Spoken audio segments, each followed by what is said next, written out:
We're up, buddy. Here we go. Welcome to Week 9's One More Thing. Aaron, we've got 2 weeks left in the season. And let's start one more thing with what was one of the wildest Friday nights that I can ever remember in my high school football riding experience. Last Friday, I mean, you guys were all a part of it. The Lightning that postponed so many games. I don't remember that many games being finished on a Saturday and having games even Monday. We had Alhambra play a game Monday night, La Puente play a game Monday night. We finally are getting through it. But just what are your thoughts on the way that whole thing unfolded? My first thoughts is, where was the weatherman or the weather girl?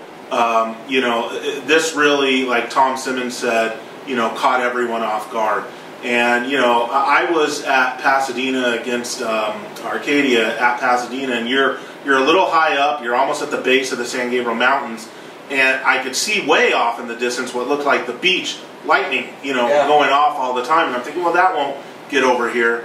And then, you know, slowly but surely it started to get closer and closer, and then it got there. So, yeah, it caught everyone off guard. It's really interesting. It would have been nice to have a heads up. I don't know that if the weatherman did warn us, there was anything we could do about it, right? I mean, you know. I think that what it, you know, for me, I was going into El Monte that night really excited to watch this game in El Monte. The crowd was just so intense. You know, they had the new bleachers. You're right. When that storm called, you're like, where are the wood bleachers? Yeah, you're running out of there on metal bleachers, and the thunder's coming down, and you're like, get me out of here, get me out of here. But for me, what was the tough part about it is you had a team like El Monte. They've been waiting years for this chance, and you know, to beat Arroyo in a game that's going to lead them on to the league title. And they couldn't do it at home on a Friday night in front of their fans. They had to go to Baldwin Park the next day, and it was somewhat subdued, and they did it. You look at Bishop Amat, big win they were going to have on the road at Sherman Oaks, Notre Dame. They had to go back to Notre Dame on a Saturday afternoon to kind of finish. I heard that didn't stop the Amat fans. So. No, they had a huge. But it's just, you know, some of the luster of that Friday night experience, especially for Amani. You know, it would have been great to see them able to be home in front of all that alumni, all those people, and be able to crowd their field. They didn't get to do it. I top you all, folks. I had breakfast at Muir. Yeah, an 8 a.m. game. Can you imagine having to get up at 6:30 in the morning? I woke up at 6. Football, putting your pads on and walking out. I mean, it was just surreal. Nothing like I've ever seen before. We got to remember, a lot of these football fields at these schools are in use for other things on Saturdays. So, you know, it can make for a tight spot, you know, having to plan something out. So, yeah, you know, it was interesting. We probably never will see anything like it again. Yeah. Well, now I know what the Thunder protocol is now. Though. Yeah, right. 30 minutes on the clock. 30 minutes. If there's another one, 30 minutes again. Yeah, that's for sure. One more thing, Aaron. Go ahead. Yeah, one more thing. This is my big thing of the week. You know, I don't know if people saw this. I tweeted it out. Mission Viejo head coach Chad Johnson. He's a former key St. John Bosco assistant. He was the offensive coordinator. Yeah, and he's the guy, you know, supposedly responsible for developing like Josh Rosen and so on. He's now the head coach at Mission Viejo, but obviously his love for SJB still runs deep. And after St. John Bosco took Mater Dei to the woodshed, Chad Johnson tweeted out the following, which made me disgusted, and we'll see what you guys think of this. So proud of my guys at Bosco. Congrats on the huge win, and congrats on doing it the right way. It's refreshing to humanity that you can do things the right way and still win. I'm going to read that last sentence again.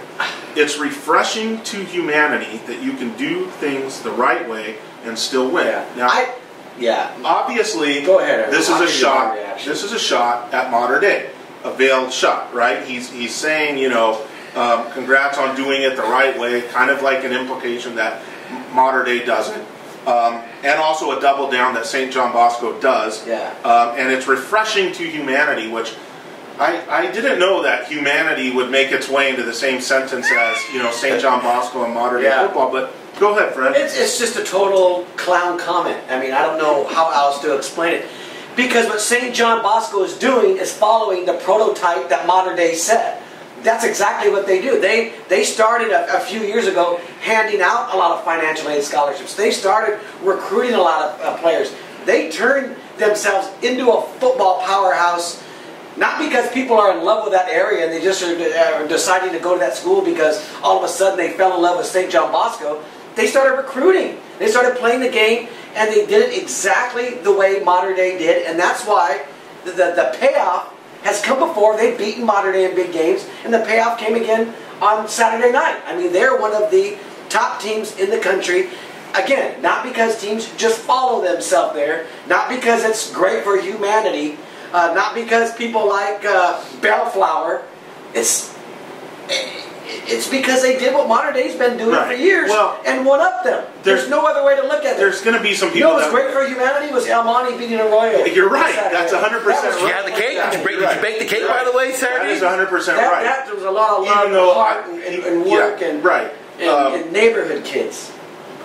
I don't know if Devon Booth is a neighborhood. He's a neighborhood kid now. Yeah, he's a neighborhood kid now. But yeah, it's not to the degree. With the extent you take him out, that's a neighborhood program. You're talking about, yes, you're talking about 20 kids coming in. Right, and 20 kids coming in a year. But there's going to be people that would argue, Freddie, that St. John Bosco isn't doing it the Mater Dei way. The Mater Dei way is you graduate guys and you get junior and senior transfers in the next year to fill their spot, whereas St. John Bosco is more of a ground up program. These guys were here the whole time type thing. And that's interesting. But the question is, how did those guys get there? Is there an intense recruiting process that goes on to get them there to start their careers there? There is. And I have proof that there is. Yeah, and I was, hoping to, if anyone wanted to push this further, lay it out there, which I can do, but we won't because Coach Johnson didn't respond as of yet to my questions asking him exactly what he meant by right way and refreshing to humanity. Now, I am not saying this in defense of Mater Dei because, frankly, both of these two schools and this rat race that they've gotten into disgusts me. It's not high school football as I would like to see it be played, but maybe I'm just getting old and cranky, and this is just the way it is now. But I'm doing this more or less, or shedding light on this, because number one, I wonder what CIF thinks when you have and now keep in mind, this guy's the coach at Mission Viejo, another D1 team that's doing well. But it seems like they're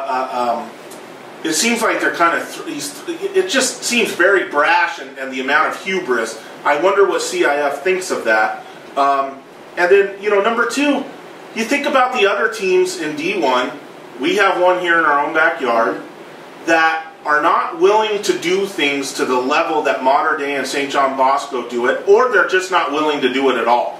And there's a lot of teams like that. And those teams have now, they're very good teams, have become simply fillers for that division so that one of these two St. John Boscos or Mater Deis can win the division. Yeah, and to go back, to me, whether you're getting junior, senior transfers, or whether you're recruiting these guys all in as freshmen, Aaron, the difference here is that there are schools, St. John Bosco, Mater Dei, and people can look into this. They offer more financial assistance tuition than a lot of these other schools. That's the fact that you keep hearing from a lot of people. That's the game that they play.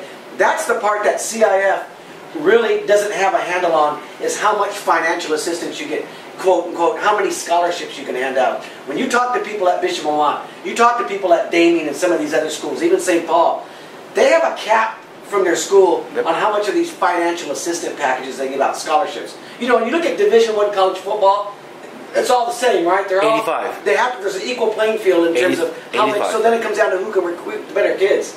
But when you can recruit 15 better kids than this next school, or 20 kids more than this next school, that's where it's uneven. That's the game that St. John Bosco's playing. Whether they get them early or late, you get a great kid, you come in there and you tell them it's free. Makes all the difference in the world. But some of these programs make a conscious decision to not play that game. They're just not going to do it. And I don't blame them. I don't blame Steve Haggerty for sitting there saying, hey, I'm not going to be begging some 13-year-old to come to Bishop Amat. If you want to come here, come here. But if not, I'm not going to be begging you the way these other schools and there's do. There's another school that's on the same road. St. Francis. Not only that, no, I'm talking about Orange County, and that's San Clemente. They have, what's their moniker? One team, one town. Right, one team, one town. They don't get kids, they don't recruit not kids. in bulk. Yeah. Nope. Or get transfers in bulk. So, I don't know.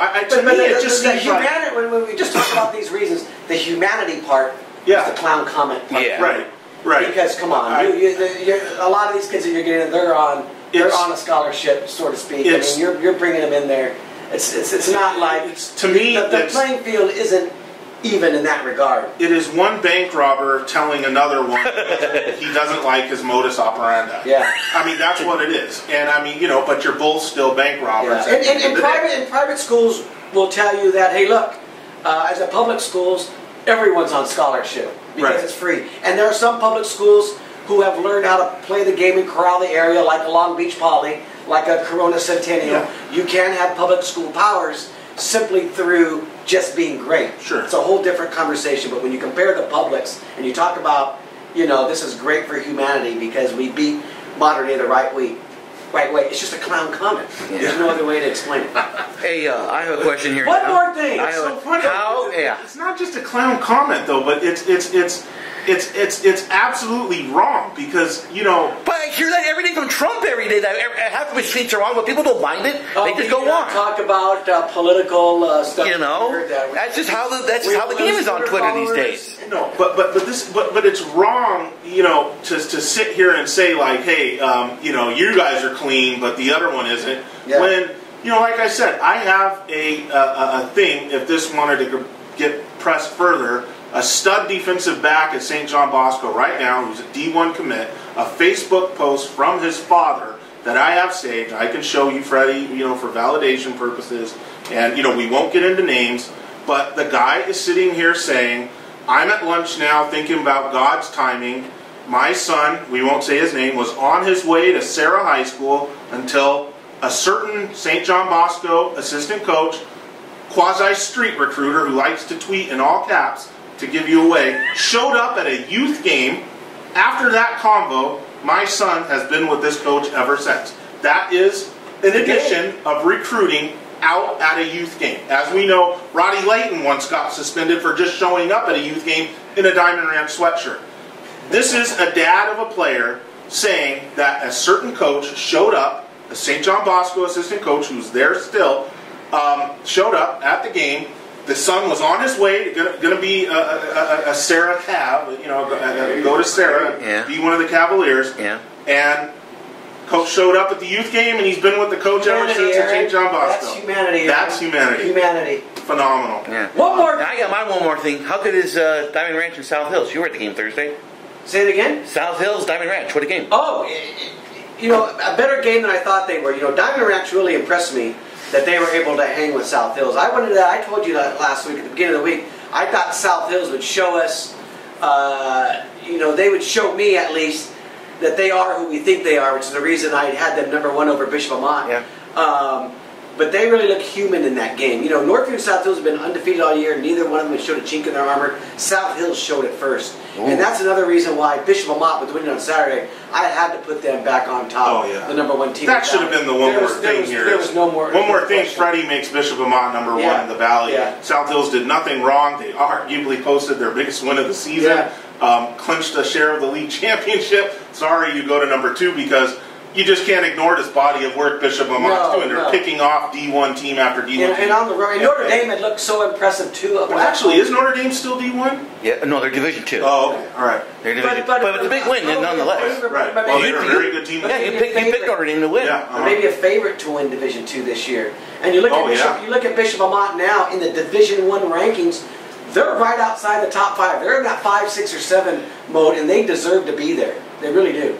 Oh, yeah, they do. But going back to our one more thing, our previous thing is, what sucks is, what's their legitimate chance of winning it when you have, these, two teams that are refreshing to humanity up at the top? Yeah. It just because I'd like to see those teams out of the division, and then let's see the rest of the D1 teams go after it. Because I bet you Bishop Amat could make the finals. James will tell you that Bishop Amat was in this exact same situation last year with a lot of guys who were on the same team, and they played St. John Bosco to a pretty tight game in the second round that they wound up losing by, I think, about 2 touchdowns. Yeah. Is that what you're going to tell me? It was 28-14, but I think it was 21-0 at one point. But it made it a game. It made it a game. So, and look, they're away. Now the win gets them away from the big three. For when they get the bracket together, they get them. So they're going to probably play someone from Orange County. But they make the semi-talk about Oaks Christian, Mission Viejo. I agree. There's no escaping anything. But I put Jay Serra in that Oaks Christian, Mission Viejo category. I'm not hung with them. I'm not going to hang with some of those other teams. Look, if they can get beat, they can beat those teams. Yeah. It's not out of the possibility. But when you think of who's going to be that fourth team to join Centennial, Bosco, Modern Day in the semifinals, Almont is in that discussion of teams. But do you understand? You're identifying the problem, Freddie, without exactly saying it. Is that those games? Yeah, those games we go into saying Almont could beat Oaks Christian, Almont could beat JSerra, Almont could beat Mission Viejo. Play with these teams, bang with these teams. What sucks is when you get to the game against SJP or Modern Day, and you're now sitting there saying, they can't win. It's just going to be a matter of and it's just not how it's supposed to be. If everyone's playing by the same rules, and it just it's not good for high school football. It just isn't. I'm sorry, but but it does make things, like you said, El Monte and El Monte and Arroyo that much sweeter. And that's the ball that I prefer now. As opposed to these glamour matchups. But hey, Pete, they still put a lot of butts in seats at those games, and they're on prime tickets, so someone likes it. The most important thing, the most impressive thing for me in that Almont game, that last drive, they scored. They ran the ball every time. They did not throw the ball one time in that last drive. Kenny Collins has been doing a tremendous job for Bishop Almont. I forget 100. I made him the athlete of the week. And when you're going to get that kind of production from Kenny Collins and your running back, with the way Archuleta does, and their defense playing well, you're going to win the Imagine game. if they had more. Yeah. Man. So Division 13. Now let's go off the opposite stage. What are we doing in Division 13 now? Well, I think Almont stamped themselves. They're the unquestioned number one. Yeah. But how about that? I don't know about what you guys thought. I watched that game and watched them shut down Camacho in that offense, and I was just shocked the way they were able to get to that surprised the first three series. Yeah. For them to be able to shut them down like that was even more impressive than what their offense did to Arroyo. Yes, that surprised me, and I've seen El Monte this year, and when I saw them, what shocked me was like every time they got the ball to Booth on the outside against Rosemead, who was a halfway decent team, the guy just went 60, 70 yards or however far it was to score a touchdown. And that's what Singheiser said. He said, we wanted to take away the inside and live with what they do on the outside. Well, they lived with it, and those guys were able to get outside and score. And this is the thing. When you have a talent like a Devon Booth, okay? And Abel Cuevas and the other guys they are talented too. And those two huge offensive linemen. You've seen the size of those guys. When you have that one guy, though, that home run hitter like they have in D13, that sometimes is all you need. They can ride that kid to a championship. And my big question with El Monte was defense. Could they be? Yeah, they don't have to be like Northview or South. No. They don't have to be that, but they have to be serviceable. And that was a game where they proved to me they're serviceable. It's Jesse Seniceros, man. It's Jesse Seniceros. He's a proven winner. He was a proven winner with what he did at Norwalk. He was probably going to be doing the same thing on his way to doing it at Chino. And now Almonte has him, and the sky's the limit. And I'll tell you what, the biggest win over the weekend wasn't Alhambra winning Monday night beating San Gabriel. It was Montebello beating Sure for Alhambra. Because here's what happens here, James. Since all those three teams are in different playoff divisions, they're a three-way tie for first. They don't have to play each other. They're probably going to finish that way. Alhambra gets to go in the Division 13 playoffs as a number one. That is huge. I would love to see Alhambra play El Monte just for the area's sake in the playoffs. But I tell you what was bigger, but we didn't see anything or hear anything about it. What I would like to see the end game crap talking between Montebello and Sure. Montebello was supposedly was pretty quiet after the game. See, that surprises me. I guess maybe the district had those schools on their best behavior. Like, hey, enough's enough. We've had enough, bad blood between us this whole year. But hey, Montebello. Hey man, Pistol Pete Gonzalez. He did it again. He did it. The guy is no joke. I mean, he is one of the best coaches in the area. And for him to be Sure this year, given all this stuff that's happened, it's got to be one of Pete's most favorite wins that he's ever had. If they weren't selling, I'm sure the party afterward, really went that beer and pizza was pretty good. We have 1 minute. One more thing. We got 1 minute here. Nin Burns, prayers up for this guy. The last game he was injured. He has some broken or fractured bones, I think, in his vertebrae. Coach Joe Brown said he's out for the rest of the season. He's going to continue to get look.